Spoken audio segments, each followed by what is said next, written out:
الحمد لله رب العالمين والصلاة والسلام على نبينا محمد وعلى آله وصحبه وأزواجه ومن تبعهم بإحسان إلى يوم الدين وسلم تسليما كثيرا أما بعد. First and foremost, we like to praise Allah subhanahu wa ta'ala abundantly the way He deserves to be praised. And we would love to exalt the mention and grant peace and ask Allah to send His blessings and salutations upon the Prophet Muhammad sallallahu alaihi wasallam, upon his companions, his wives, and all those who follow them on their path of righteousness until the day of judgment. Right or wrong, who decides? I was thinking of the introduction, and then I figured sometimes the best answer is the most straightforward one. Allah decides. There I said it. How audacious of me. How audacious of you, Abu Mussab. AKA, I love Nottingham University. How could you just say it just like that without any prep, without any infrastructure, without any preludes, without any fundamentals? I'll tell you why. We're going to reverse the roles. I'm going to assume that my answer is incorrect. It is not Allah. And if you attended yesterday's lecture, you know that we're speaking about the creator of the heavens and the earth. Let's say it's not Allah who decides. I'm going to ask you some questions, and I would like to give the preference to the non-Muslims. If there are any non-Muslims amongst us tonight, then I would like you to answer. And if you're not interested in answering, which we will understand and respect, you might not want to be called out in public, then any Muslim can answer the question. But let's go on this journey together. It's only 6. They could have been 60, by the way, but I chose only 6. Are you pro-abortion or anti-abortion? You could say anti-abortion, anti-abortion, both are correct. Yalla. Pro-abortion, anti-abortion. Okay. Anti?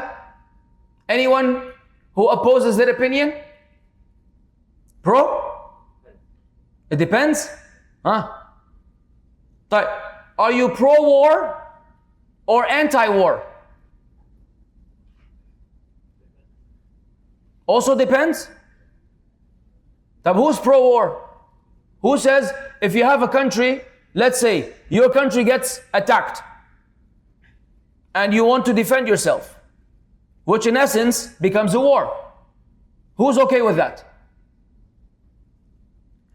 Who's with the idea that there should be nothing but peace? No war. Find a peaceful way to resolve the matter. One voice. Good. Are you pro-freedom of speech or anti-freedom of speech? Huh? Pro? You can say whatever you want. You know what that means, right? That means anybody could say anything at any point in time and there should be no repercussions. No one has the right to say a single word to you. Now we know today in the world we're living, there are certain communities where if you were to say anything that offends them or hurts their feelings, you, my friend, are in trouble. You post something on social media that doesn't meet the guidelines of that social media platform and you will get banned. So when you say that you are pro freedom of speech, that means you should be able to say anything about anybody, any religion, any race with no repercussions. Or you could say no freedom of speech.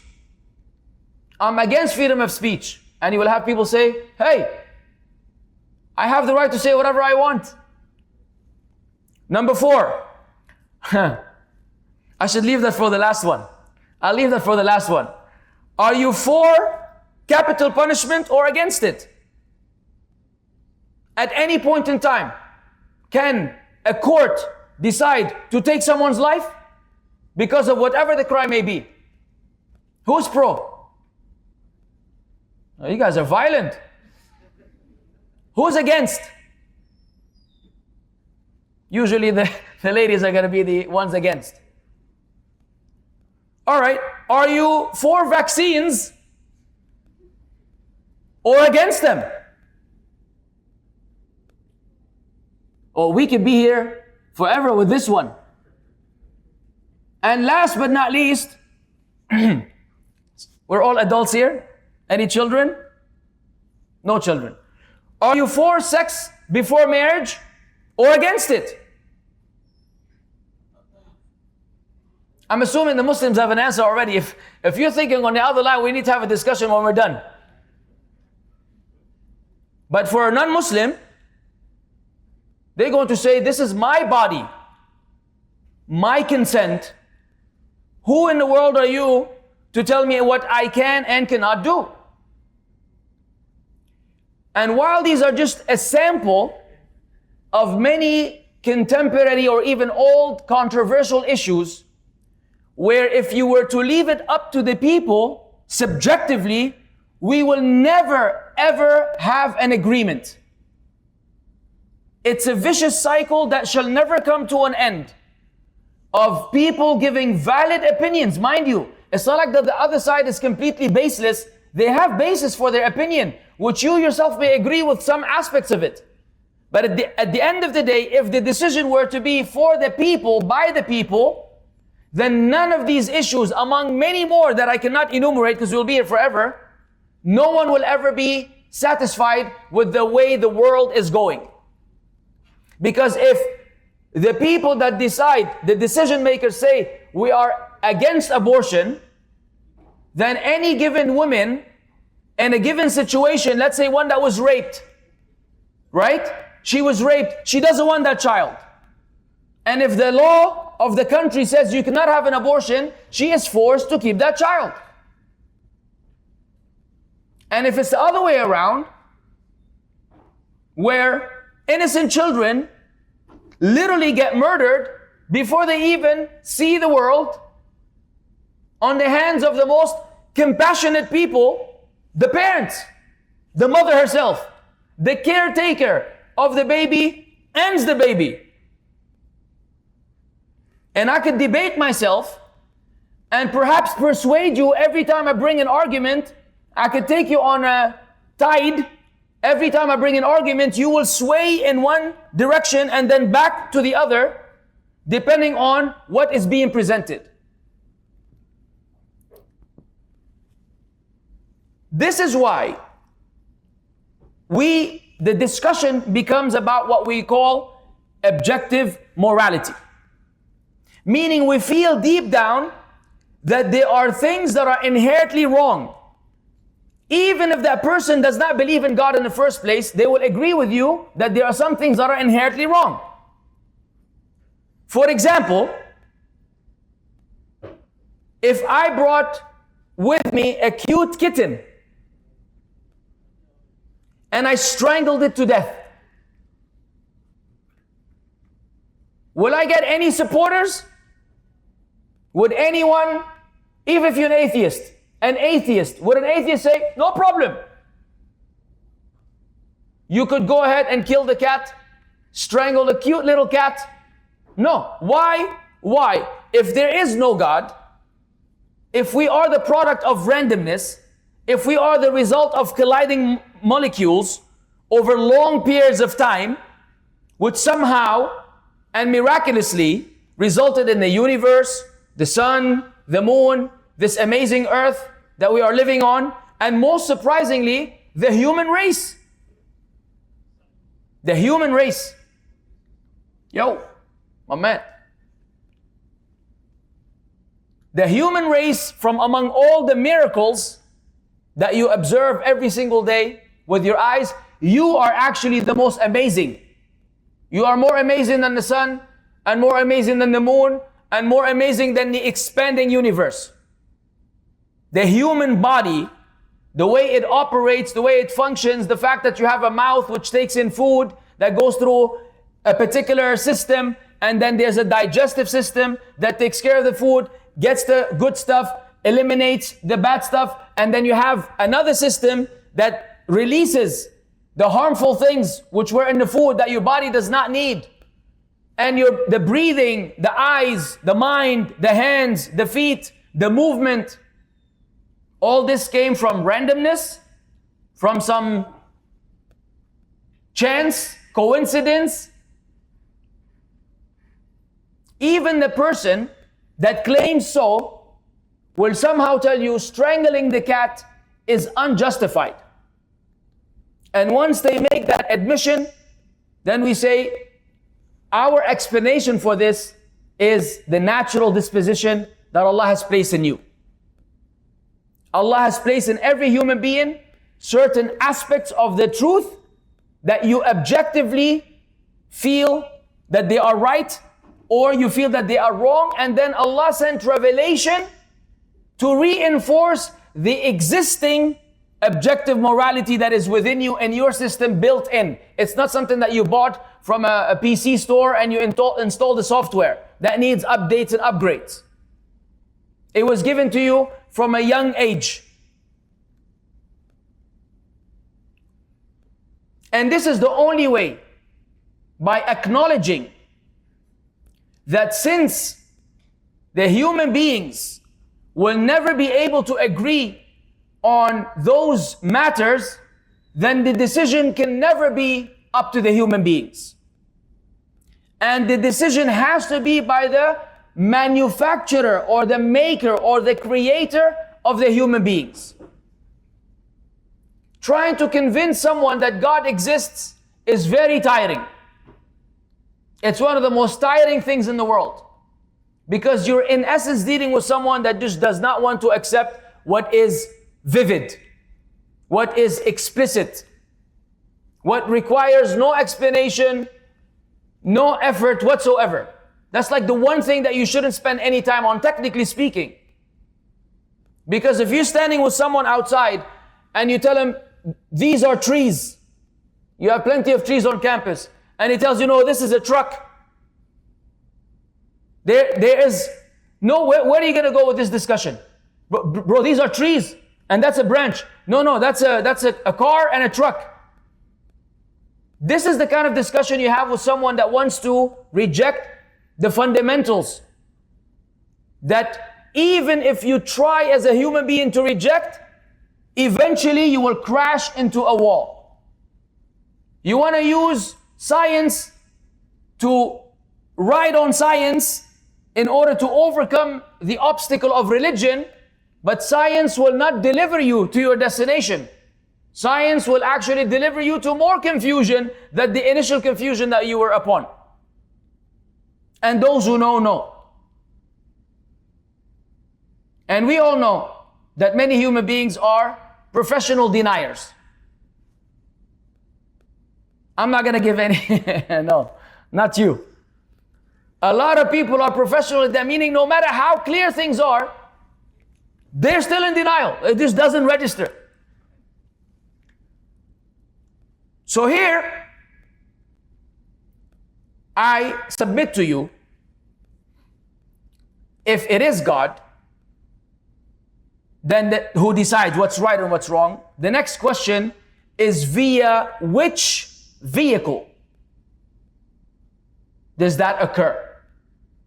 i.e., which religion?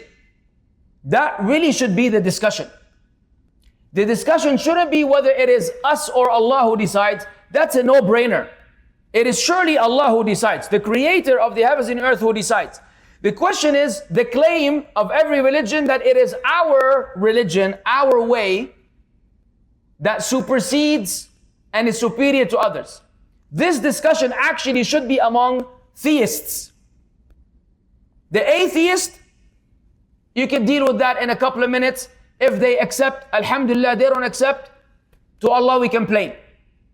I can't go into your brain and format it like I format an SD card and get it to go from scratch. I can't. Nobody can. There's so much information that you can give that is self-evident. But for the religious people, then we say Islam has the most straightforward and most comprehensive set of rules that if we were to live by, wallahi, I would say 90% of the world problems will be non-existent, and I kept 10% because of the human error, the human deficiency that we would fall short. We would not be able to live up to the standards of Allah. But in terms of do's and don'ts, right and wrong, allowed and prohibited, or halal and haram, then Islam provides you with the ultimate legislation. Let's look at some of the ayat from the book of Allah. And this is important for the Muslims now, for you to be familiar with the idea of legislation. Because this is the discussion that occurs often, and we find within Muslims some people that kind of cross the line in excommunicating other Muslims from Islam based on not ruling by what Allah revealed. We know Allah has a legislation, Sharia. Some people have it black and white. Say, Allah said this. Any given entity that does not govern or rule by that, they automatically take them outside the pale of Islam. And that is a very, very dangerous and sensitive position to be in. Not that it cannot be the case, it could be the case. But we cannot be reckless or hasty in claiming that this is the case. So we have to go through certain prerequisites, or what they call the availability of all conditions and the absence of all preventives. Any given time, you want to deal with any subject matter pertaining to Islam, or you want to pass a ruling regarding another person, then these two criteria have to be met. Number one, all the conditions have to be met. It could be that the person has to be of age, that he's of sound intellect, that he's responsible, so on and so forth. That he's aware of the ruling, he knows the ruling in advance. Some people simply don't know what Islam teaches. Some people are genuinely ignorant of the teachings of Islam. So before you say, oh, you've left Islam, no, this person needs to be educated. He needs to be informed by any Joe walking down the street? No. By a qualified person who's able to deliver to him the message adequately and accurately. And then if he rejects, after these conditions are met, we have to go to the preventives. The absence of preventives. They could be a reason that is preventing the rule from applying to him. They could be a reason or preventive that does not allow the ruling of excommunication to apply to him. This is a very advanced topic, but I wanted to give you the guidelines because, as in many other discussions we have, we always want to be wary of saying things that we will be asked about on Yawm al-Qiyamah. And you can never criticize a Muslim for wanting to be safe. It is not bravery that you say everything that you want to say, whether or not you know what you're talking about. It is not bravery, it is foolishness. Rather, you are told to be quiet when you don't know any better. وَلَا تَقْفُ مَا لَيْسَ لَكَ بِهِ عِلْمٍ. Don't go chasing any matter that you have no knowledge of. إِنَّ السَّمْعَ وَالْبَصَرَ وَالْفُؤَادَ كُلُّ أُولَٰئِكَ كَانَ عَنْهُ مَسْئُولًا. The hearing, the seeing, and your heart, all of these you'll be questioned about. So either a person is a mufti, mashallah, tabarakallah, he is a qualified mufti, to say no, that you have to speak on this matter and you have to say A, B, C, to tell someone who's saying be safe not to say anything. Because it is not emotions that run discussions in Islam. It's never been emotions. If we want to be emotional, we can all cry right now for the condition of the Muslims, not just now. We're going to forget what happened in Syria, or we're going to forget what happened in Iraq, or we're going to forget what happened in Yemen, or we're going to forget what happened in Lebanon, or we're going to forget what happened in Algeria, or we could cry for years, we could cry rivers for all the Muslims that have been killed. We can't just select one country where our sensitivity and our emotions run higher than the rest, as if the other Muslims are of no significance. Only those Muslims are of significance. Everything should make you sad. Really? But you should never make decisions based on how you feel.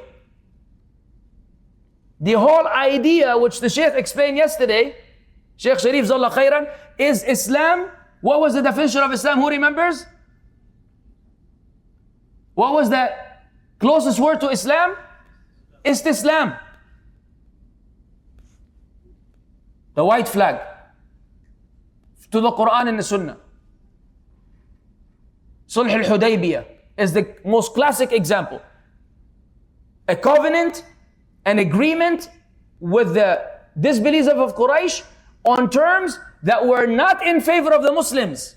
The Sahaba themselves were outraged. And this is the very thing that Allah Azza wa Jal called, Inna fatahna laka fathan mubina. Verily we have granted you the most clear victory of all victories. From among all the battles that the Prophet ﷺ had undergone, this was the covenant that he made was the most victorious one in that sense. Because it was against all the emotions of the people, of the companions. It was the embodiment of many ayat. فَلَا وَرَبِّكَ لَا يُؤْمِنُونَ. Allah says, nay, by your Lord, they will not believe. حَتَّى يُحَكِّمُوكَ فِي مَا شَجَرَ بَيْنَهُمْ, until they make you a judge concerning any matter that they dispute about. ثُمَّ لَا يَجِدُوا فِي أَنفُسِهِمْ حَرَجًا مِمَّا قَضَيْتَ. Then they don't find within themselves any discomfort with regards to what you have decided. وَيُسَلِّمُوا تَسْلِيمًا. There's the istislam. And then they do submission and surrendering twice. This is Islam. So when we want to speak about any given matter, it has to be قال الله وقال رسول الله صلى الله عليه وسلم. Any objection has to be by textual evidence. No, this is not correct because Allah said this in the Quran, because the Prophet صلى الله عليه وسلم said this in the Sunnah, in which case the biggest sheikh will be like, سمعنا وأطعنا. We listen and we obey. No one is bigger than the revelation. Anything other than that, dismiss. So what are some of the ayat of the legislation? Allah said in Surah Al-Shura, ayah number 13, شرع لكم من الدين ما وصى به نوحا والذي أوحينا إليك وما وصينا به إبراهيم وموسى وعيسى أن أقيموا الدين ولا تتفرقوا فيه كبر على المشركين ما تدعوهم إليه الله يجتبي إليه من يشاء ويهدي إليه من ينيب. The interpretation of the meaning in English more or less is, He has ordained for you of religion what He enjoined upon Noah, and that which we have revealed to you, O Muhammad sallallahu alaihi wasallam, and what we enjoined upon Ibrahim and Musa, Abraham and Moses and Jesus, to establish the religion and not be divided therein. Difficult for those who associate others with Allah is that to which you invite them. Allah chooses for Himself whom He wills and guides to Himself whoever turns back to Him. A very important aspect of the ayah is the part about that Allah Azza wa Jal, that this is difficult for those who fall into polytheism. Meaning the natural tendency of the one who submits to Allah is to submit to the legislation of Allah. And the one who allows any other entity, including their desires, to be more powerful than their submission to the revelation, then they will have a hard time complying and conforming to the revelation. And Allah Azza wa Jal guides to Himself whoever does inaba. Meaning when one of us goes wrong, if you were to return back to Allah, Allah Azza wa Jal will guide to you. So what do we learn from this ayah? That which Allah Azza wa Jal has revealed to us is the same thing that was given to Nuh and Ibrahim and Musa and Isa. So all the ulul azmi min ar-rusul, those of strong resolve from among the messengers, they were all given the same legislation in terms of the fundamentals. The differing are within the aspects of jurisprudence or other areas. But in terms of tawheed and shirk, then those are consistent and persistent from the time of Noah until the end of time. So therefore, the only reference in terms of who decides what's right and what's wrong is the Quran and the Sunnah. Because it is in line with the teachings of the previous prophets. if other religions wants to bring forward a claim, that we need to substantiate that with revelation that has been preserved and rulings that cover all aspects of life. So if we were to assess the religions, technically speaking, the only religion that will give you a complete judicial law, penal codes, in the ultimate comprehensive sense is Islam.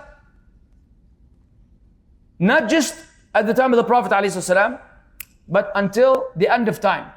Because that which was not addressed directly, a foundational principle was given so that it applies to anything else by analogy. That's why one of the means of understanding Islam or having an evidence is qiyas. We have kitab, sunnah, ijma' and qiyas. Qiyas is analogy. So something could have been prohibited at the time of the Prophet ﷺ, and that thing today is different.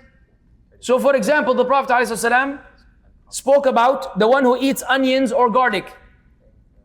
The one who eats onions or garlic should not attend the jama'ah. He should not attend the congregational prayer. Actually, the ruling, the hadith goes to the extent that if the person comes, you're allowed to take him outside the masjid. Did you know that? You can actually escort this person outside the masjid because he's going to destroy the masjid with the smell of onions and garlic. All right. So someone says, that's it? These are the only two things? Any other stench is fine? Someone who's sweating and reeking with armpit. We say, Adi, Faddal Hayak Allah. Kill the fellow Muslim next to you. Let him faint in the salah. No, the scholar said, via analogy, then that is also prohibited. The same thing about smoking cigarettes, the same thing about any kind of foul smell that will harm the believers and will harm the angels in the masjid. It is by default prohibited. So even though the hadith mentions a particular vegetable or a particular food, it actually will apply to anything that people might come up with until the Day of Judgment. Because that's how Islam comprehensively covers all the aspects. In fact, Allah Azza wa Jal criticized anyone who decides to refer to a legislation other than His.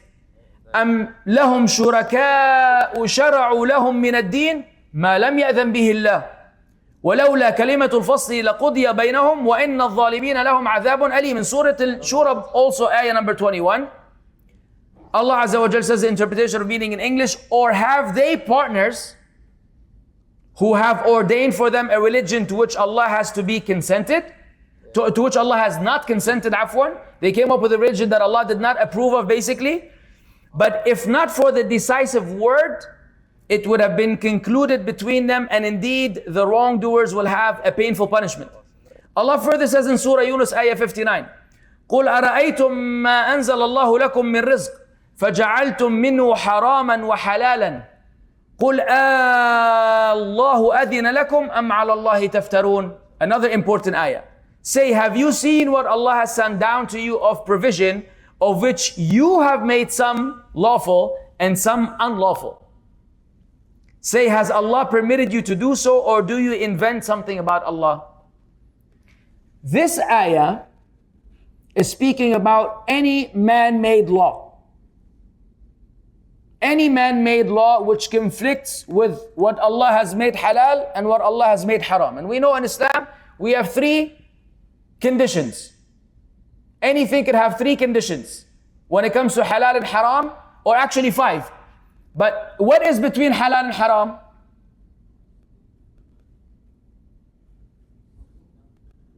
Huh? Mubah? Who said mubah? Good. No. Huh? Gray area? Does it have another name?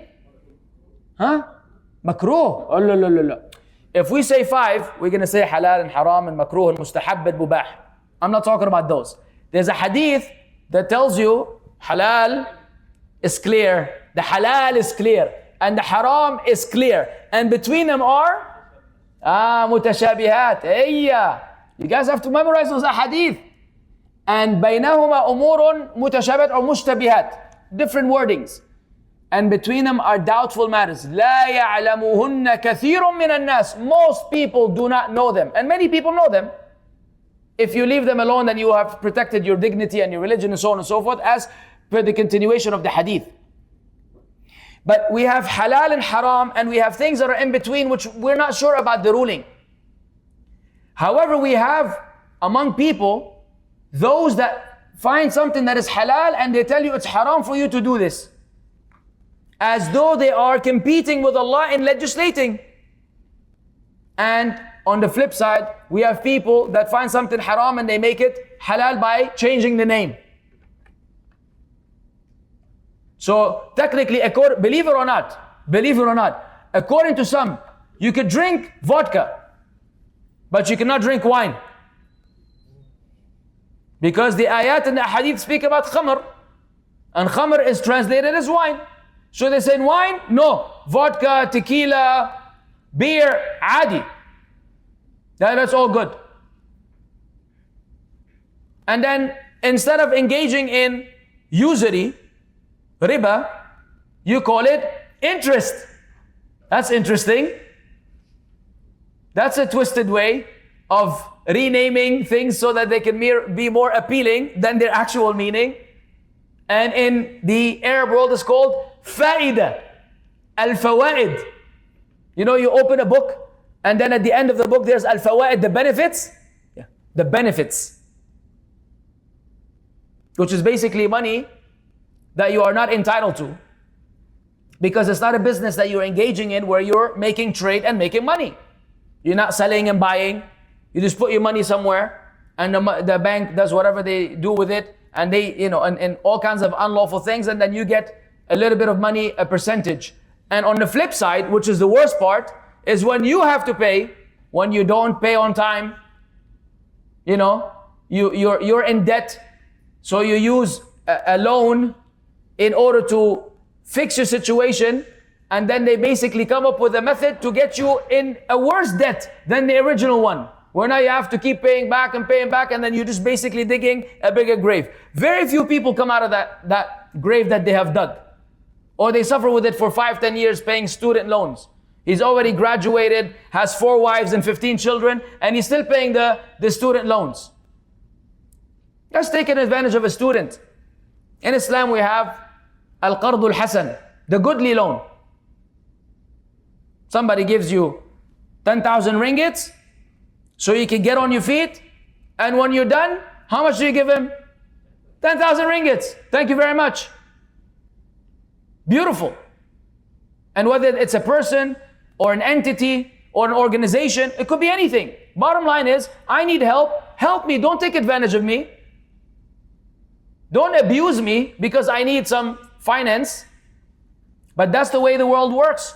And this is a classic example of people making haram what Allah made halal, or making halal what Allah made haram. And as a result of that, we human beings continue to suffer. In Surah Yusuf, ayah number 40,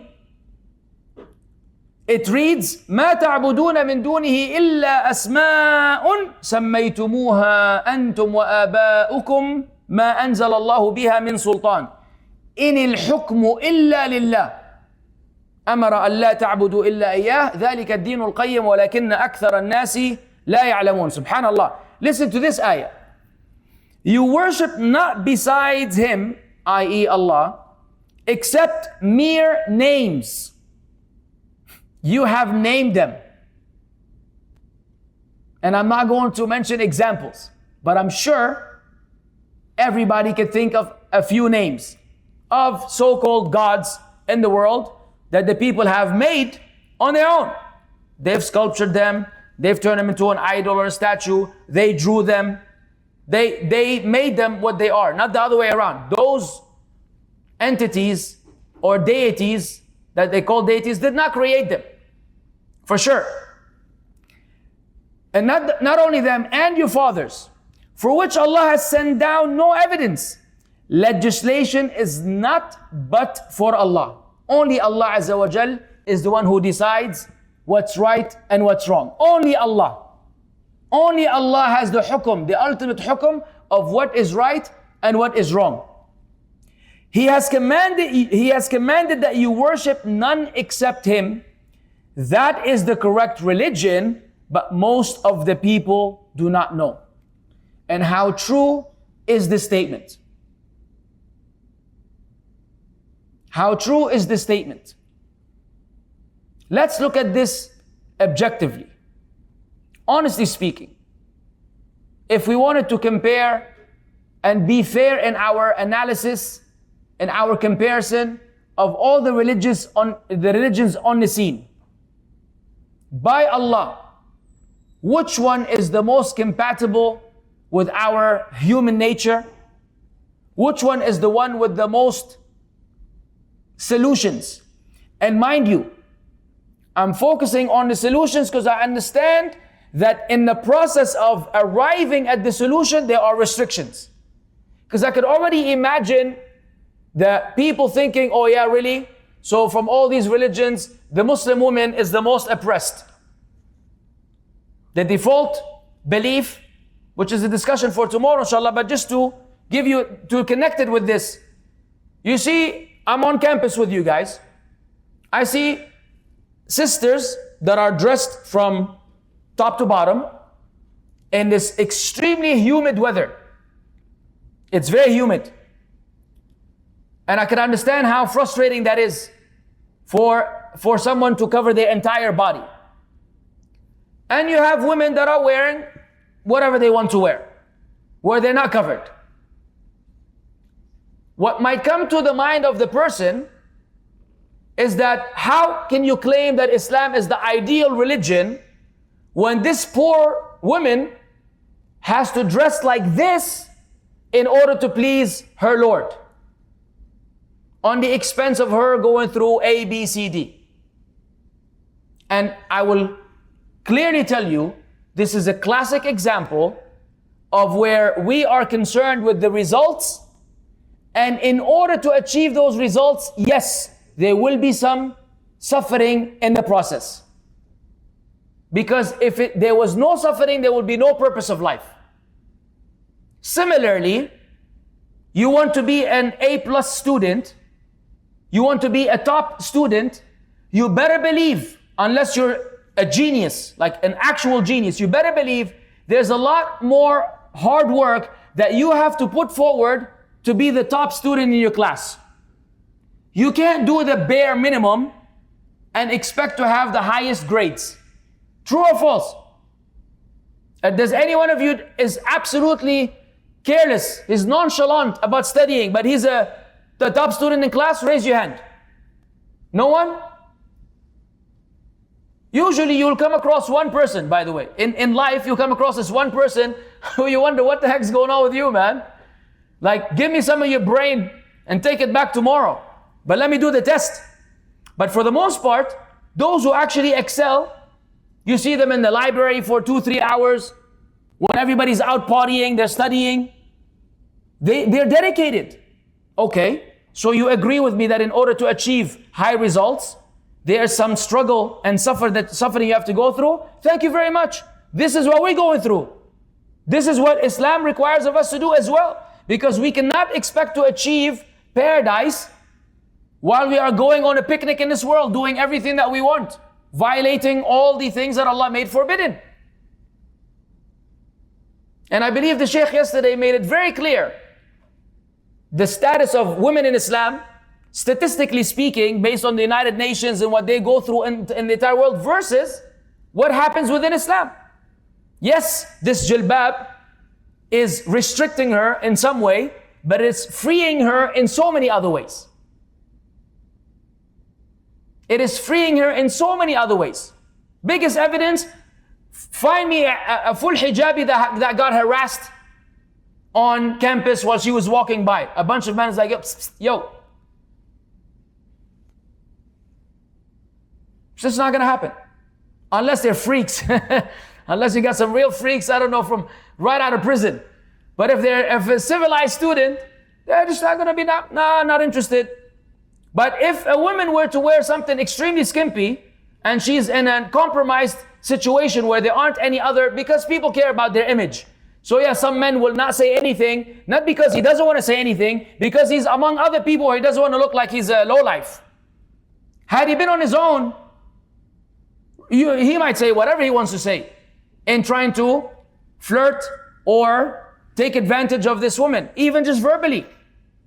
And this happens everywhere in the world. Maybe usually colleges, universities, people are more educated, more civilized. They don't stoop that low. But in the streets and elsewhere, that's how it happens. And you know this. So fundamentally speaking, any objection that a person has, polygyny, also known as polygamy. We're not going to differ on the terminology, because one means a woman could also have more than one husband, which Islam doesn't have. That's polygamy. Polygyny is when a man can have more than one wife. This is another objection. And I could give you, on behalf of the non-Muslims, a list of objections. That they say, you have this, and you have that, and you have this, and you have that, and then you claim that Islam is the ultimate religion. Yes, absolutely. For the same reasons. For the same reasons that you're complaining, those are the same reasons that prove that Islam is the true religion of God. Because we're not sellouts. We haven't sold our religion for a cheap cost, like many have. Their religion has completely shifted to the point where you don't know what's allowed, what's not allowed, what's okay, what's not okay. The belief, the creed itself is subject to change. The God of Trinity had to go through a process before it became Trinity. It was not Trinity in the beginning. It was first the Father, and then the Father and the Son. Then they realized that the Holy Spirit was left out. And then the Holy Spirit was introduced into the triune God. And then Paul added more elements, and then what Jesus taught was in essence gone. The first commandment, gone. All the 10 commandments are technically gone. There should be no image of God. But today we have images of God. And the list goes on. Allah further criticized and called anybody who refers to a law other than his to be a sign of the days of ignorance.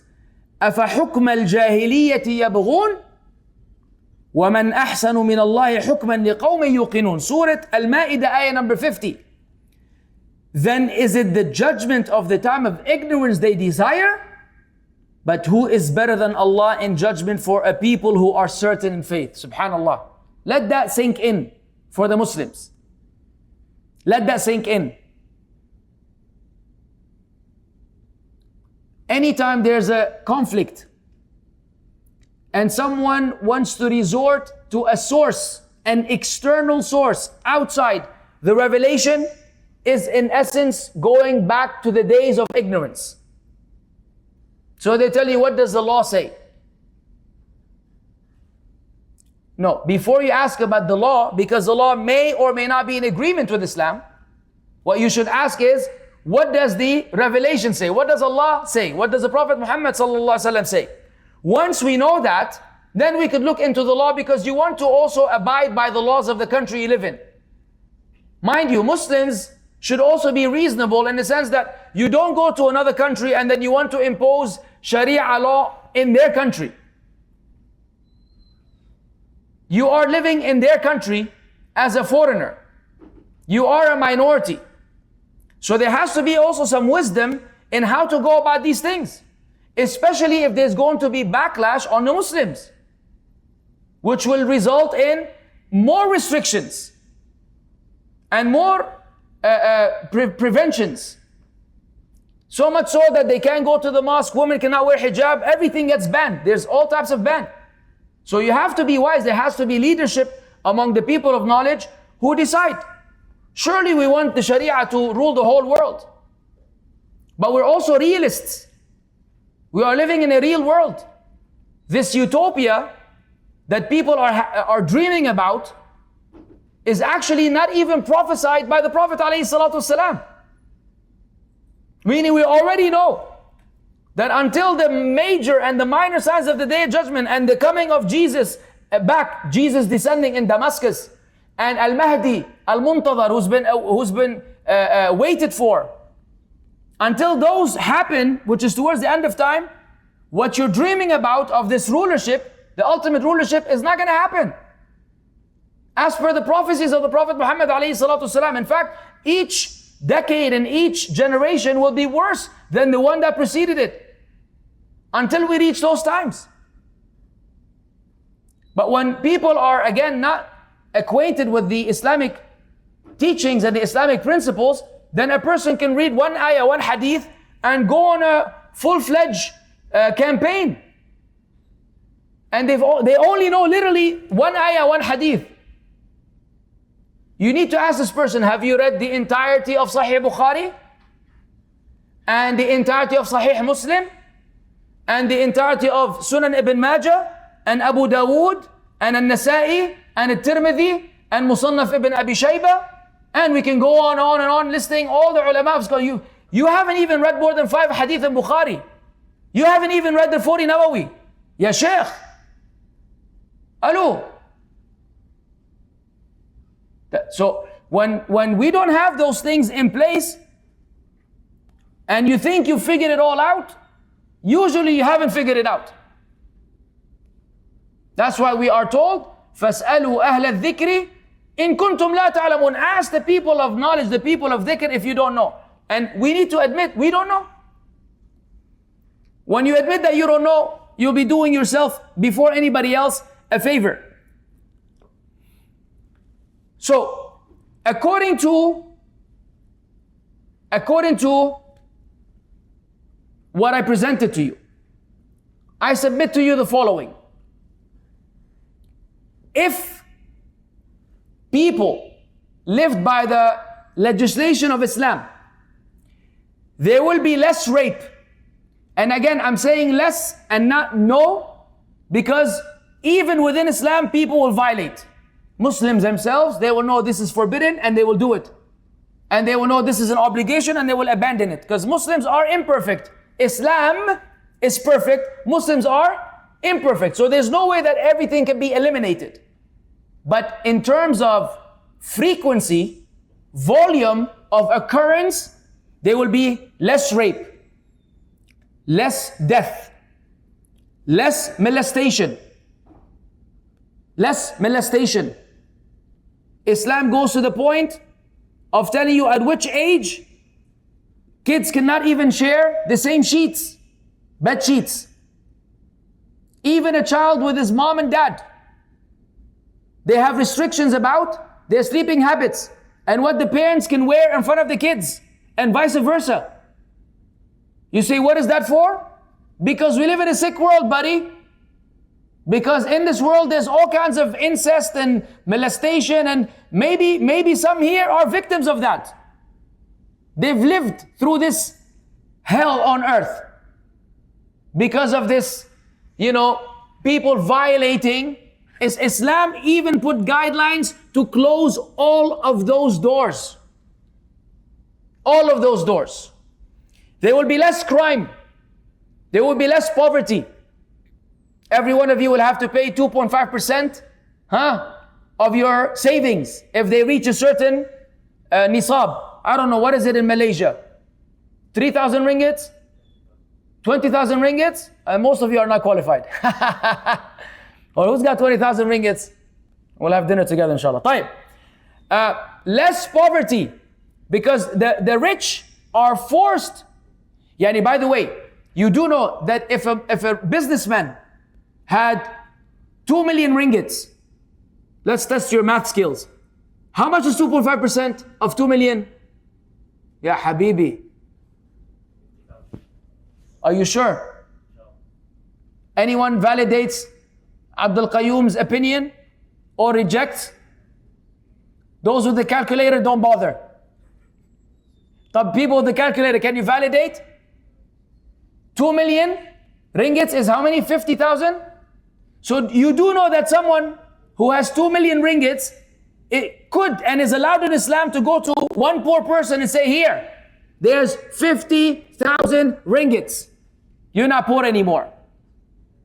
Or he could distribute it among a bunch. But imagine if all the rich people in the world became Muslim and all of them paid 2.5% of their wealth to the needy people. And it's an obligation. And if they don't, Allah would punish them on the Day of Judgment. Will there be any poor people? There will be no poor people, Habibi. There will be less poverty, less debts. I already mentioned debts. Less wars, less oppression, less transgression, because a Muslim is expected to speak the truth even against himself. Even against himself. When a woman at the time of the Prophet ﷺ stole and her hand was to be chopped, and the people wanted to use their connections with the Prophet ﷺ to try to get her out of trouble. So they're trying to negotiate and bribe. You know, this is a person from the higher part of the society, an elite. Let it slide. The Prophet ﷺ became angry. He said, if Fatima, the daughter of Muhammad, were to steal, and we have criteria for stealing. Just in case you're non-Muslim, don't think you go get this bottle of water from here, we're going to chop off your hand outside. We have a table ready and a butcher and a knife and everything. Did you take that juice yet last week? Ta'al. Don't do it again. There's a huge criteria for that to apply. Yani a person needy, he's trying to feed his children, nothing will happen. The amount is too small, nothing will happen. The item was left outside. Somebody left his phone here. Someone came and stole it. It will not happen. I have to have this phone inside a safe, and this person has to be a professional thief. Go into my room, go into the safe, break it open, take my stuff and go. Not trying to feed his children, he's just a thief. Then he will meet the Qadi in court, and bitawfiq inshallah. Anyways, the Prophet ﷺ said, if Fatima, the daughter of Muhammad ﷺ, were to steal, we would chop off her hand. So there will be no oppression, because that's even against his own family ﷺ. There will be less transgression. Oh, guess what? There will be less drunk driving, and therefore less victims of drunk driving. Allah knows how many humans have died from some funny person drinking his behind off and then deciding to drive home. Not only do they kill themselves, they kill the innocent. Alcohol is prohibited in Islam. You're not even having a lick. You're not even smelling it. You can't even be sitting on a table where alcohol is served. There will be less drugs consumption, because drugs are forbidden. There will be less smoking. Bad news for some. Which means less pollution and less confusion. There will be less mistreatments of parents. Because Islam does not allow you, when your parents get old and you're sick and tired of them, put them in an, what do they call it? Old house? Old age house? Yalla, go, let the nurse take care of them. And send them a cheesecake and a muffin once a week. And khalas, you're off the hook. In Islam, if you want to dive into Jahannam head first, try to pull that stunt. Of becoming undutiful to your parents, not that they are too old. Now, there might be some conditions where they're sick and you cannot take care of them. Obviously, that's not what I'm referring to. But someone who's able to take care of his parents and just doesn't care, or you forget your mom the whole year and you remember her on Mother's Day, even though in Islam every day is technically a Mother's Day, in that sense that you're supposed to be dutiful to your mom, even more so than your dad. There will be less mistreatment of parents. And there will be less disrespect of the elderly, because Islam commands you to respect those who are older than you, even if they're older than you by 1 day. Let alone 1 year, let alone a decade, let alone more than that. There will be less homeless people. There will be less favoritism in treating children. In Islam, you're not allowed to give a gift to one child and leave the other one unattended. And yesterday's question in the Q&A with the Sheikh was people voicing their problems with their parents, where their parents clearly favor some kids over others. And I had a discussion with some other teenagers, something that I didn't realize. Supposedly the eldest kid gets the most crap, and then the middle kid is neglected. He wants attention, no one gives it to him, and the little one is the one who basically runs the show. I was like, why are you describing my house? They're like, oh, that's your house too? I said, I mean, that's natural. Yes, my first son, he was my lab rat. We were experimenting with the guy. It's not like we know what we're doing. It's the first child. You might have been rough when you should have been nice, or you could have been nice when you should have been rough. It's honestly not easy. Anybody here is a parent? I don't think so. Wallah, it's not easy. Dealing with another human being and they're trying to, tweak them to work out is not easy at all. So naturally, the first one goes through a lot of experiments because the parents themselves are learning how to get the job done. They're learning how to be parents. It's not like when you came to university, they gave you a course in parenthood or parenting. The middle one gets neglected when there's a third child, because the third child is the one who gets all the attention. That's also natural. But the third child is spoiled by the parents and the siblings because they're still cute. Wait until they become uncute. Then they join the force of all the kids with problems with their parents. The bottom line is Islam does not allow any favoritism in treating the children. So even if you emotionally prefer a child, and parents will lie to you and tell you they don't have a preferred child, they have a preferred child. But you don't have to tell them. That would be ludicrous to say, you're my favorite son. It's like, hello. The other son will get devastated, man. But in terms of treatment, that's your feeling, keep it to yourself and let the children enjoy their lives. But in terms of treatment, you cannot gift someone something and leave the other one unattended. Give this one a huge room and put the other one in a hut. Get this one a car and the other one a bicycle. No. There will be less spousal and domestic conflicts, because Islam teaches you how to deal with women, and it teaches women how to deal with men based on their nature. But that we will be discussing inshallah ta'ala more tomorrow. And trust me when I say that we can give an independent lecture on each of these above topics. You see each example I mentioned? Wallah, we can give an independent lecture on each one of them and show you how Islam offers solutions for each and every one of them.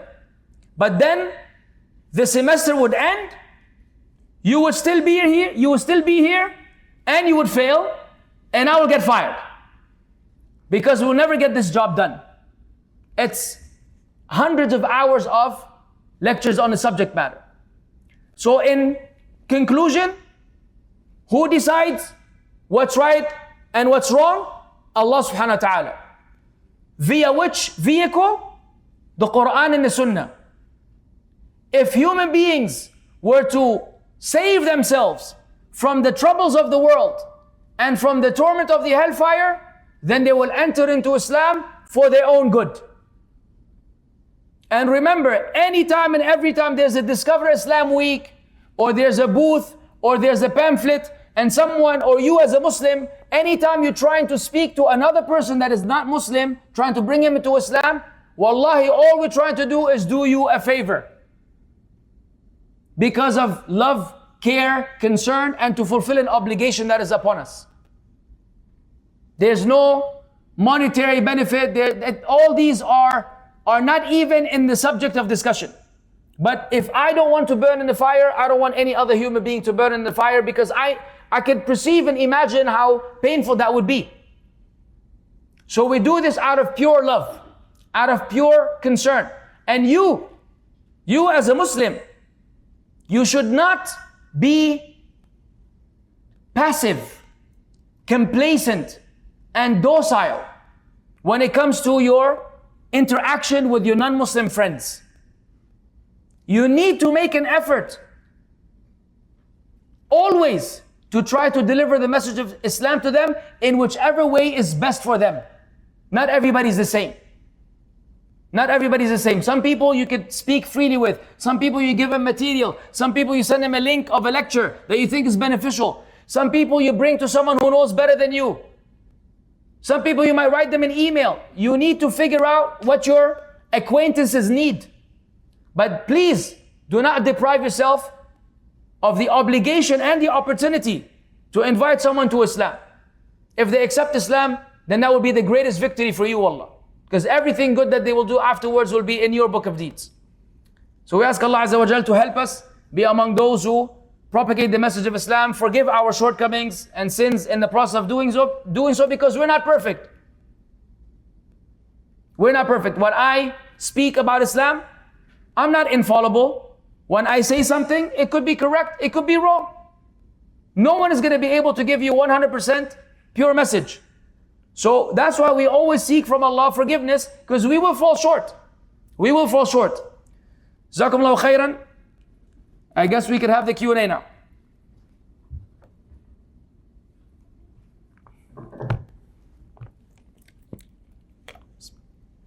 Barakallahu feekum, Mussab, for shedding light on this long-standing question about who gets to decide what's right and what's wrong.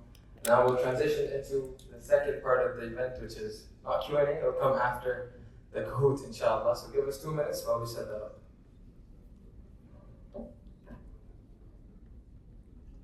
Where's the goat? The goat is not here today. Oppa. Yes, he's missing. Wallah, he must be a goat. To call himself a goat before the game and then win the game. Does everybody know what goat means? I hope you don't think it's a goat, like a herd, an animal. You over there, what's goat? Huh? No, the kid behind you. What does GOAT stand for? It's an acronym for which words? Habibi. What's his name? All the way over there. Yes, you. You're not sure?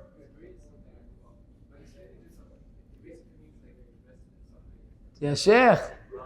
Wow. Hi, Masood. Greatest of all time. That's what GOAT stands for. GOAT, greatest of all time. Who's the greatest basketball player of all time? What? طيب ماشي. I'm trying to waste time for you to set up. Is it working? Yes, it's underway. Good. طيب يلا, I'll ask you another question. Who can name 2 surahs that end with Alhamdulillahi Rabbil Alameen? No, either you give me both or you can't give me half an answer. I need one person to give me an answer for 2. 2 surahs that end with the first ayah of Al-Fatiha. Sisters, anyone? Nope. Not even you? Who's the Hafiz here? Huh? Oh, everybody's going to point at the other guy, huh? Khalas, we'll leave it for another day. Go ahead. Yes, so the QR code is up, and I'll give everybody 3 minutes to sign up or join the Kahoot, inshallah.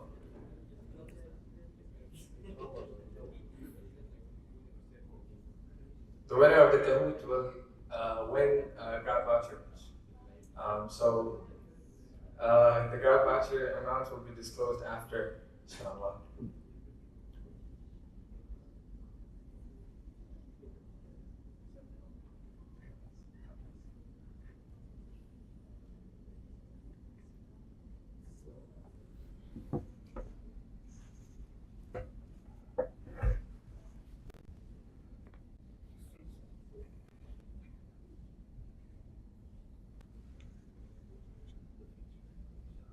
LeBron James. We don't have the goat today, but we have not goat. There's a goat. Scroll down. There, goat with 3 T's. 2 of them. There's actually a lot of goats. Come on, guys. That's cheesy.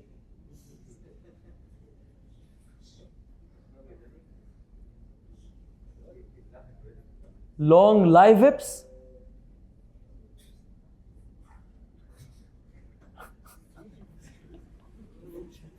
Gibran, another Gibran.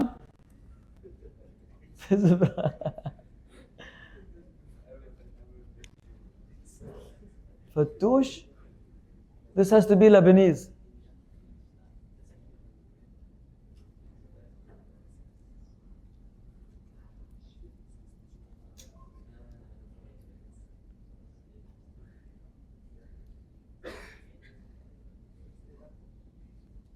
Do you select the character or it selects it automatically? Selects it automatically at first, but you can change it after. طيب. One way to fitness. Oppa. We'll give it 1 more minute. One way to fitness is mine. Please win. Creature?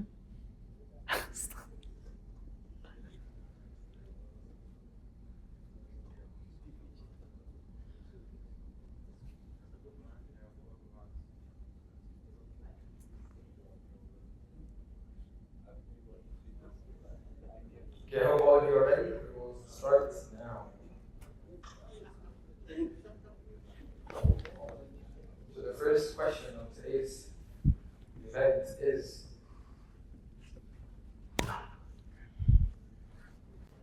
right or wrong? Who it says? Very simple question. Wow. Alhamdulillah. Nobody got this one wrong. It would have been a memory out of it otherwise. Says mother knows best. Okay, we have simple at first, and we have do your coursework, I think, in second, which is good advice.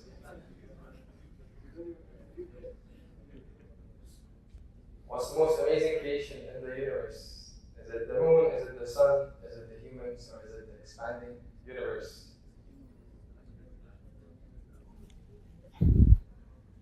It is humans. Humans is the best of all creation.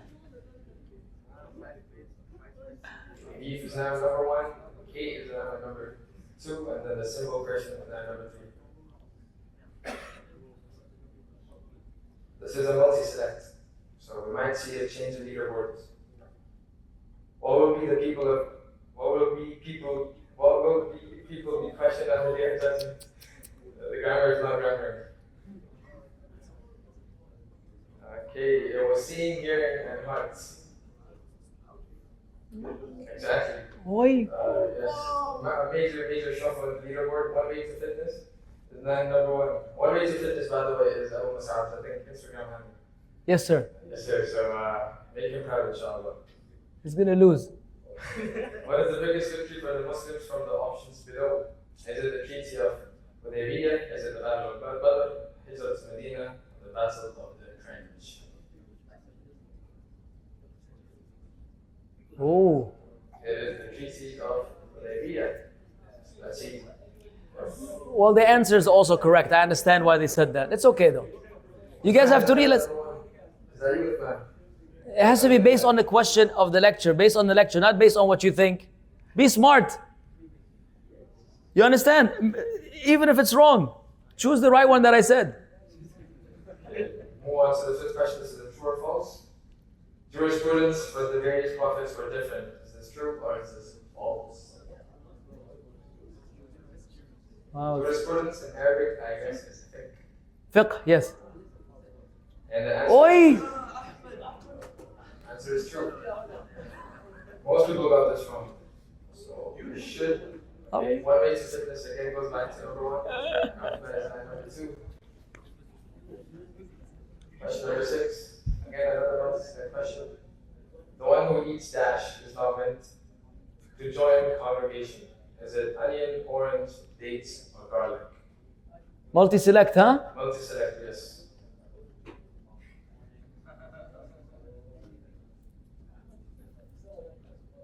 So the right answer was onion and garlic. Most people got this right. Because they like it. All of you guys got this right. All of them. Okay, the leaderboard's not really changing too much at the top, but this Quran, and then we have One Way to Paradise. Wow. It's now in P5. Okay, so just a note, this ruling extends to anything that will cause harm to the people next to you in the congregation. What? Question number 8. Polygamy is allowed in Islam. Is this true or false? Polygamy. Should be a pretty easy one. Wait. I'll tell you why though. Polygamy, as written right now, is a man having more than one wife or a woman having more than one husband. which usually is used loosely. The actual technical term is polygyny, spelled with a G-Y-N-Y. This one restricts the man to women. So that is the right answer. So whatever was written right now is actually false. False. There you go. Capiche? So now you is the number one of man and one way to fitness fall one spot down. عادي. Polygyny is accepted, but not polygamy. There you go. Yeah, that's right. Look it up in the dictionary later, trust me. True or false question? We should not ask the people of knowledge if we don't know. True or false?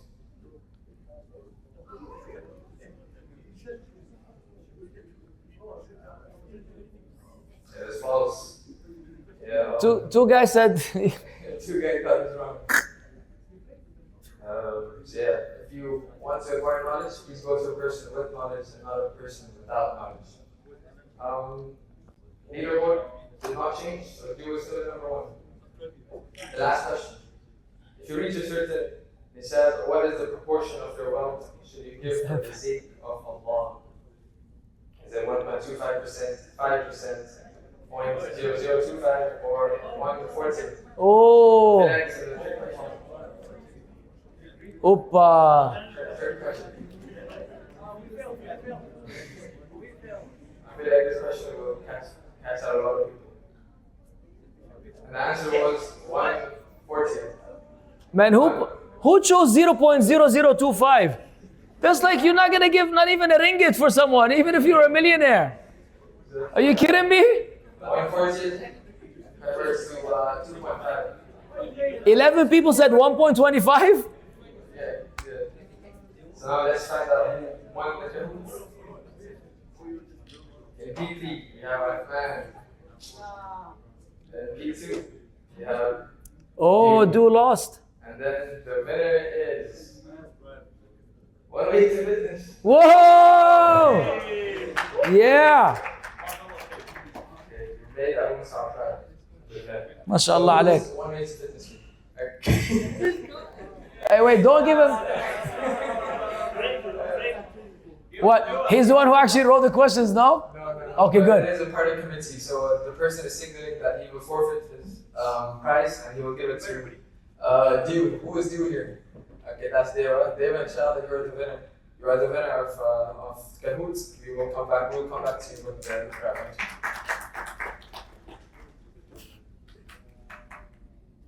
Okay, now we will move on to our last section of the event, which is Q&A. Let me put up the Pigeonhole QR code.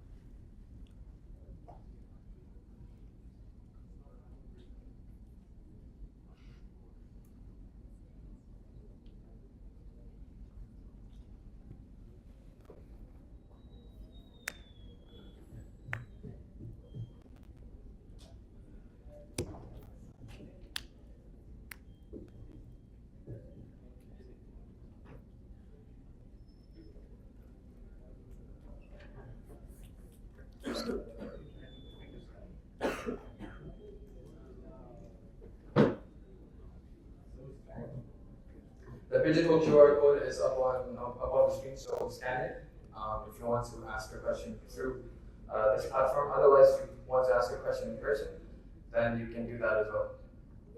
Questions answered in person are going to be given priority. So with that being said, if there's anybody with a question from the brothers or sisters side, please raise your hand.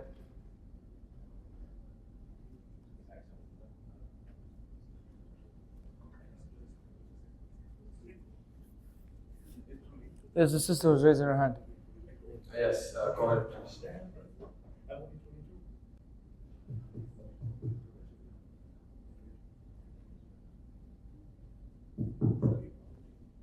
Assalamu alaikum.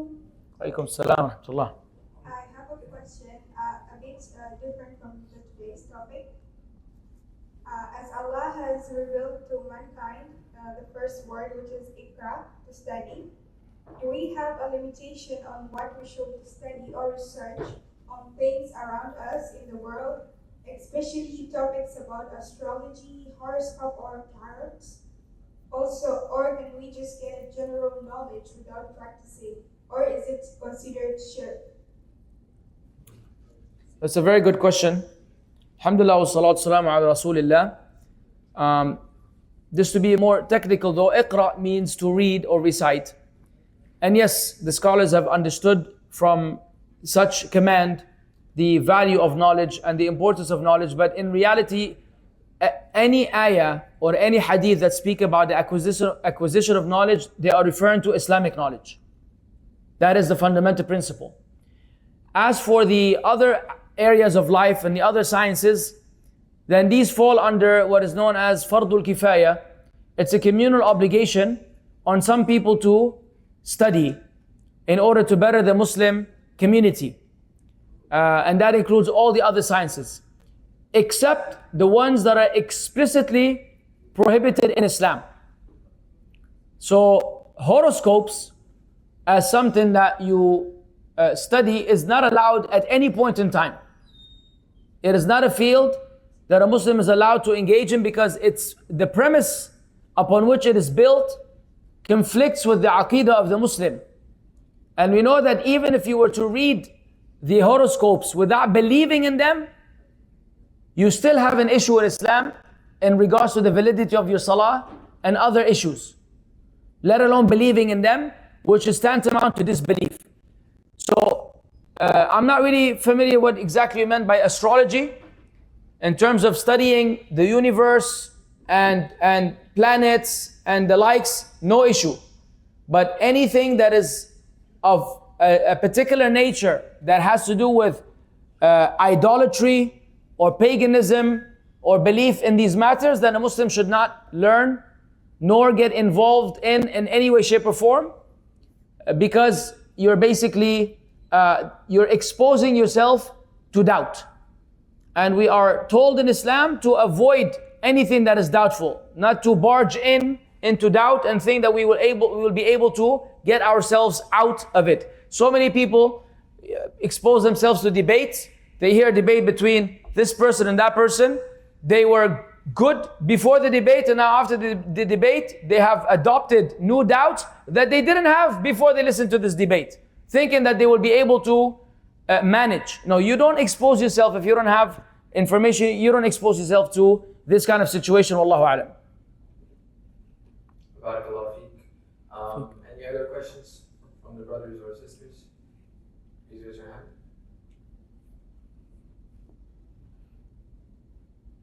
If there's no questions, then I'll take a question from Pigeonhole. Mussab, this person is asking, how do you cope with depression as a Muslim? You don't. You don't have depression as a Muslim. Let me be clear. Are there Muslims that are depressed? Yes. Where's the problem? With their Islam. The problem is with their Islam. Their level of Iman in what Allah revealed is resulting in stress, anxiety, and depression. By default, there are certain adhkar and ad'iyah from the Prophet ﷺ that help us overcome the condition that we might find ourselves in. But for a Muslim to be perpetually depressed is because a more important thing has to be fixed, and that is their relationship with Allah. Their relationship with Allah. Why? The Prophet ﷺ said, عَجَبًا لِأَمْرِ الْمُؤْمِنِ.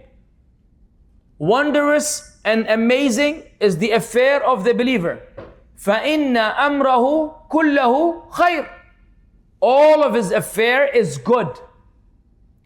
إِنْ أَصَابَهُ ضَرَّاء صَبَرٌ فَكَانَ خَيْرًا لَهُ. If a calamity hits him, befalls him, afflicts him, he is patient, and that is good for him. وَإِنْ أَصَابَهُ خَيْرًا شَكَرٌ. And if good comes to him, he is grateful and thankful to Allah. وَهَذَا خَيْرٌ لَهُ. And that is good for them. وَهَذَا لَيْسَ لِأَحَدٍ إلا للمؤمن أو كما قال عليه الصلاة والسلام. And this is not for anybody except the believer. Meaning the believer, even depressing, sad news, he receives it with patience so that he is rewarded for that calamity. So the depression, because my understanding of depression is something that is more chronic and long, as opposed to just being sad. We all get sad. You feel me? I'm making the distinction between sadness and depression. I get sad, you get sad. If I ordered a coffee and they gave it to me cold or with sugar and I want it with no sugar, I'm going to be sad. And I would be upset. Am I going to be depressed? For weeks, I don't sleep at night and I wake up and, wake up and walk outside on the back. What happened? The coffee.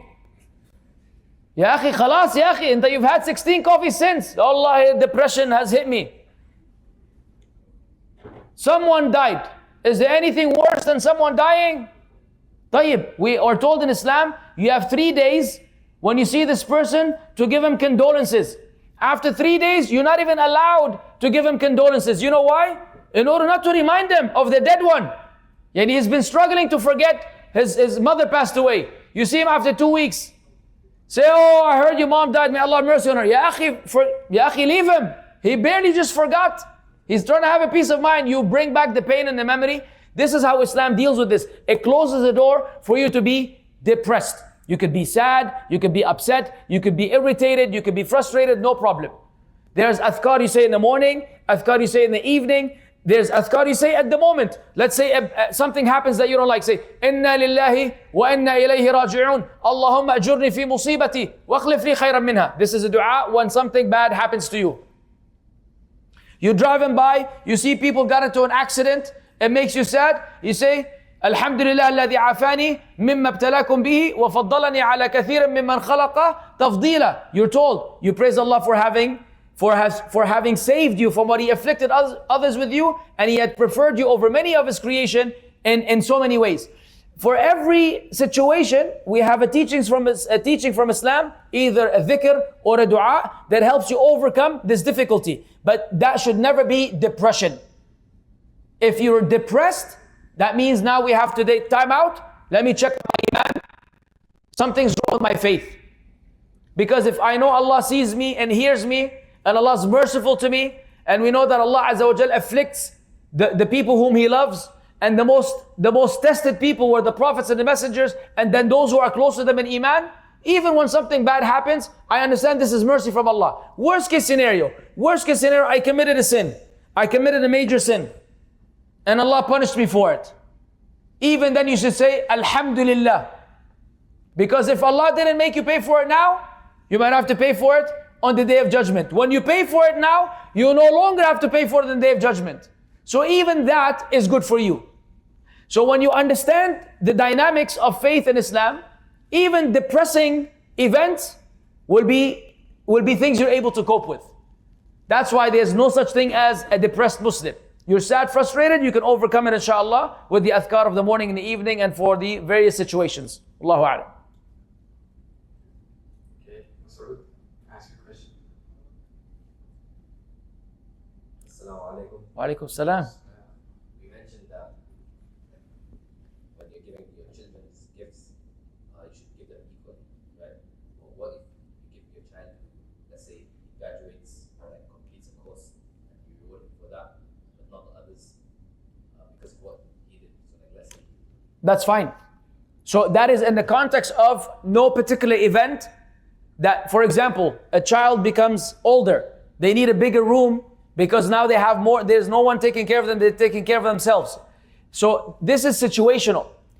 If there's no context, no occasion, and you want to give, then you have to give equally. But if someone graduated and the other one failed, and one child graduates from school, the other one fails, you go buy both of them a car, say, Habibi, this is for your graduation and this is for your failure. They're going to be like, wow, this is great. I'm going to fail next year. So, arhamni. You understand? It's going to be in that situation now. Any other questions from the crowd? Good question, Mas'ud. Is that yours? questions from the crowd. I'll take one from Pigeonhole. Abu Mussab, this person is asking, is manifestation, I guess pseudoscience, is a haram? What? Manifesting something. As in like putting it out in the universe and then attracting it. There's a lot of attraction with it. That's what they call it. That applies to farts. Say again? You put a fart out in the universe, and what happens? It attracts people who are going to curse you for the smell you left behind. I don't understand the question. Somebody explain to me the intricacies of this law. I guess the person who, let's say, believes in this manifestation, that person does not believe in religion. Okay. And the way they attract stuff, or the way they achieve stuff, or the way they ask for stuff is by putting it out in the universe, for example. Okay. And they say, oh, I'm going to become a citizen, I'm going to get this position, so I'll put it out in the universe. And then when it does happen, they attribute that thing happening to law of attraction, or like they said it. Okay, I understand now. Okay, I've heard that before. Yeah, so the question is by a Muslim. That's the question. Okay, come on, man. Yeah, this is Yo, that's like what? It's like Russian roulette or something, or just throwing the number in hopes it lands on number 23, and you're putting it out there, and believing that Allah does not decree and Allah does not control the qadar of the spinning of the wheel and where your dice or whatever is going to land. You're basically you're stripping Allah Azza wa Jal of all aspects of hikmah, tadbir, wisdom, arranging affairs, taqdeer, the things that Allah Azza wa Jal decrees. All of these are being set aside because you're basically dealing with the universe as though the universe is a separate entity that takes and gives. Like you want to become the CEO of a company, so you put it out in the universe. And so what? You write a piece of paper and you put it on the balcony, and then the universe sees it. So, he wants to become a CEO. Then the universe says, okay, yalla, let's start working on fulfilling and manifesting this guy's dream. I mean, if you're a Muslim, you're thinking like this. I don't know. If I understood it correctly, but either way, this is shirk and kufr, and it's not allowed. Barakallahu feek. Any questions from the crowd? Okay. I'll take it from Pigeonhole. Stop saying that word, please. Just say we're gonna get it from the barcode. Understood. What are these names, man? Kahoot, Pigeonhole. Come on, man.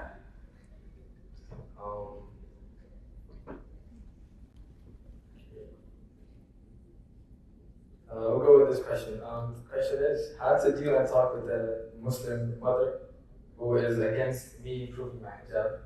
Hijab meaning not only my headscarf, but also in character. Yeah, what was the first? How do you deal with and talk to a Muslim mother?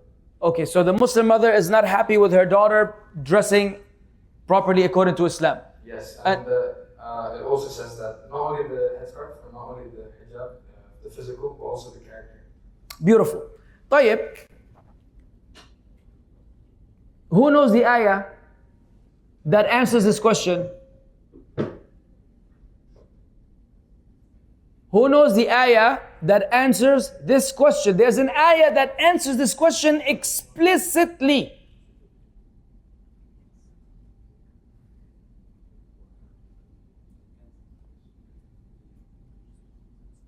It's in Surah Luqman.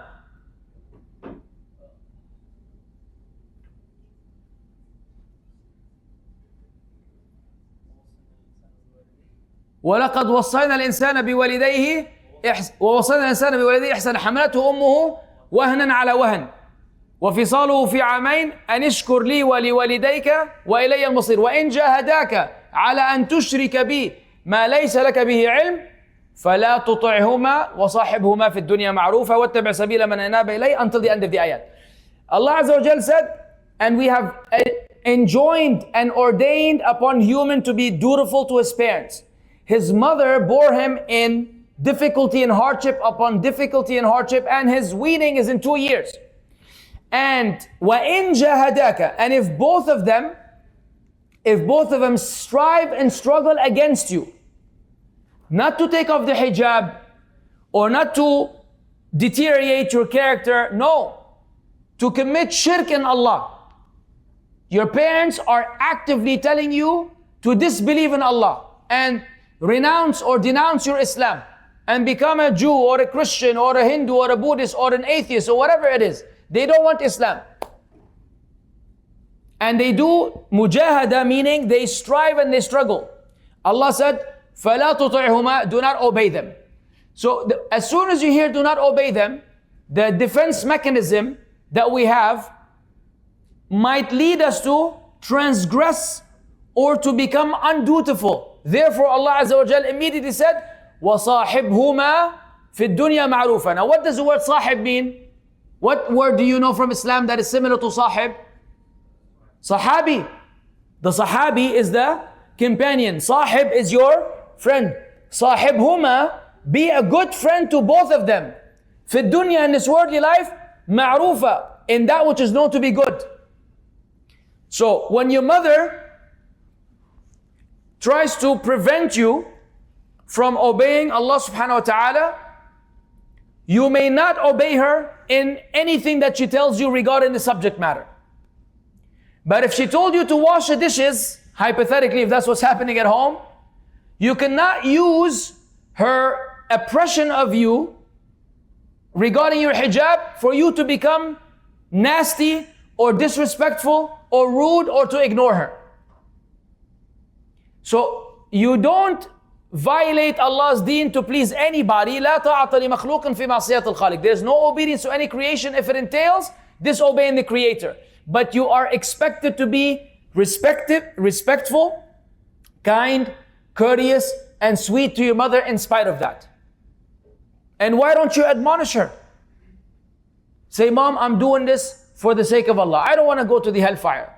Can you not have some mercy on me? I understand that you feel that I'm too much. I understand. Believe me, I understand. You're not the only one. But don't you want me to be happy? This makes me happy.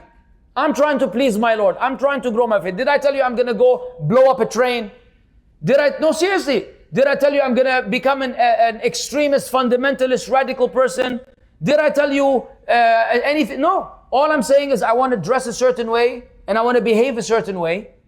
And this is something that is praiseworthy. This is something that is noble.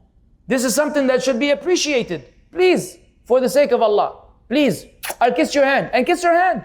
And get her some flowers and some chocolate and write her a letter. Negotiate with her. So, because mothers are compassionate by nature, they will eventually, inshallah, she will soften up. Even if she doesn't, that's what's on you. That's what's on you to continue to do. And no matter what she says, do not obey her in the violations that she wants you to fall into. Also, you could outsource this kind of assistance from your aunt, from your grandfather, from anybody else in the family. If you're not doing a good job in communicating that to her, someone else can speak on your behalf.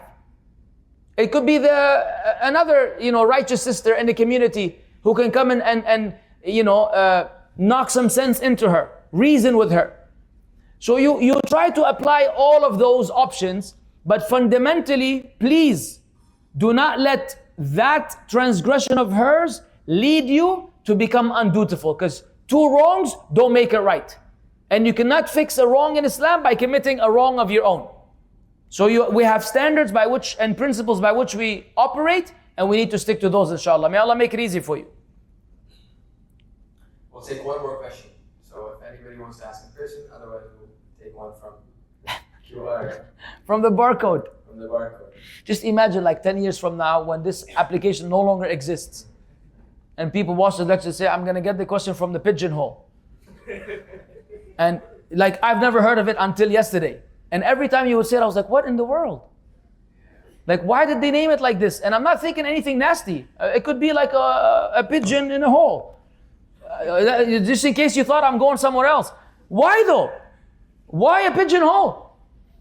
You see what I'm saying? It's such a strange name for an application. Gen Z. Pigeon. Okay, so there's no question in person. I'll take one from the barcode. Poor thing, man. Okay, so we'll take this one, last question. The person asks, is sitting with women friends for eating or studying, etc., is it allowed? Yes, it's very much not allowed.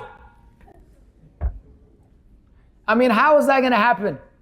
I've seen the scene of those happy friends enjoying a meal together,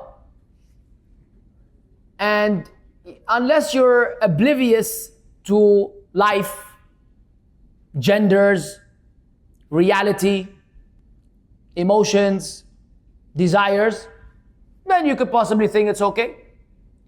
But if all of these are functioning in you properly, then you know that such a thing can never be okay.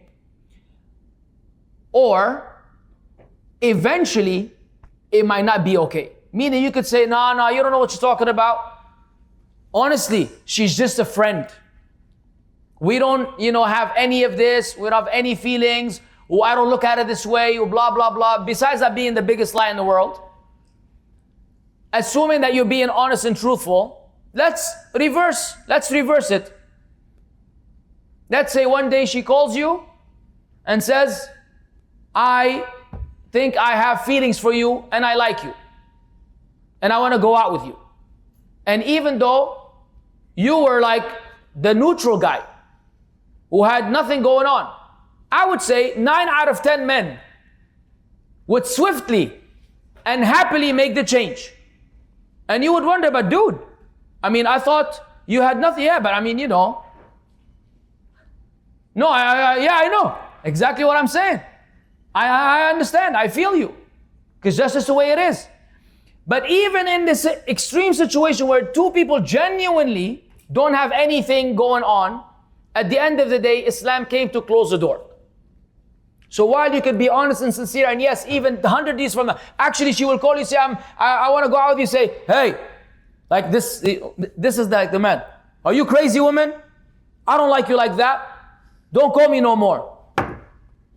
If that man exists, even if he was this serious, or he tried to approach her, she said, no, are you crazy? We're just friends. I've never looked at you this way. Even then, Islam says such a context, such a scenario, such a setting is a fertile environment or soil for all kinds of transgressions. First of all, you can't lower the gaze. Then there's a close proximity. And the same goes for studying. Because you could be eating, could be studying. Not that you cannot communicate with the other gender. You can communicate with the other gender respectfully and decently, but within certain guidelines in Islam. Otherwise, we've seen what has happened in the world as a result of the people taking it a little bit too easy. But anyways, that's a lecture for tomorrow, inshallah, so let's not shoot ourselves in the foot. Barakallahu feek, Mussab, for answering those questions. Before we conclude, I'd like to make a few announcements. So this week, as we all know, is DIW, Discover Islam League, and we have 5 talks on Monday to Thursday, on Monday to Friday, and we're already done with 2, so that leaves us with 3. Math. So tomorrow's talk is going to be about women versus man, or man and woman. It's going to be, again, same timing, 8 o'clock. And F3 812 will be delivered by Abu Mussab. And then after that, the 4th talk will be about God, man, messenger.